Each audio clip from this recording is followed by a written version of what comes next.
Have you ever had one of those days that you tried to explain something and it just didn't come across?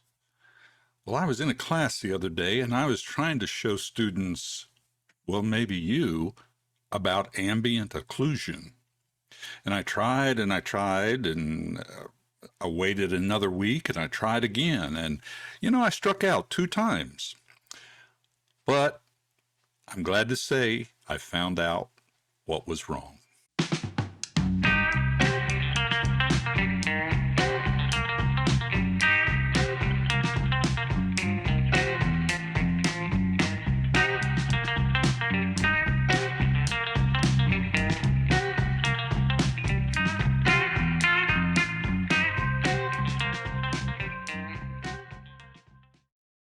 Well, not to belabor the point, but what I did find out finally that I was using the same Blender file that I had been showing classes several features and several tools on the same Blender file.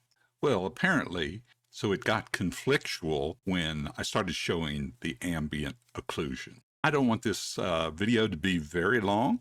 I'm going to show you real quickly, and then we can move on from here and you'll see what ambient occlusion is. This feature makes your project just that much more realistic looking, and it is a great addition to know how to do it. So let's get into it and do it right now.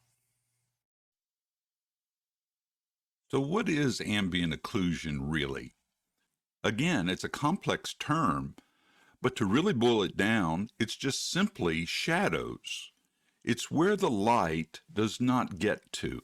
It's in the cracks and the crevices. And here's a perfect example of ambient occlusion. To start the process, we simply select the object that we want to have the material, or in this case, the shader, on. Then we go up to the shading editor, and this comes up. Over here is where we work with the nodes, and this is our preview panel. We come over here and we check on the material property button, and we click new. This will insert the default shader, which is the principled BSDF. We're not going to use this one in the ambient occlusion, so I'm going to click it and just press X to delete it. Now I'm going to press Shift A and bring up an input shader, which is called ambient occlusion. We press that.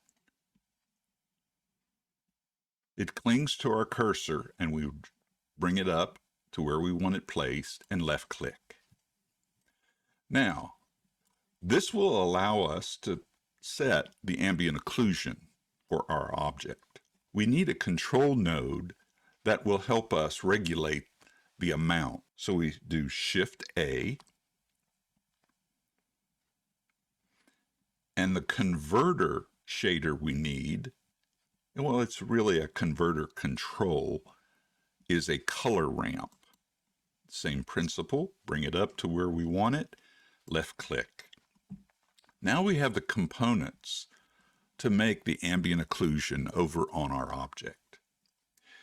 Ambient occlusion, we touch this output and bring it into the factor input.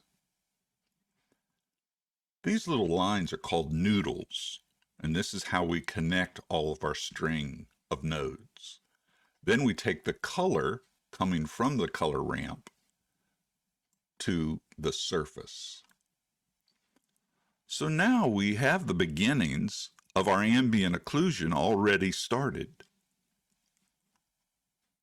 All we need to do is adjust the intensity. We use this slider to bring up the dark, and you can see it gets darker and darker as we move right. Let's bring it down to a reasonable amount of darkness. This one regulates the white.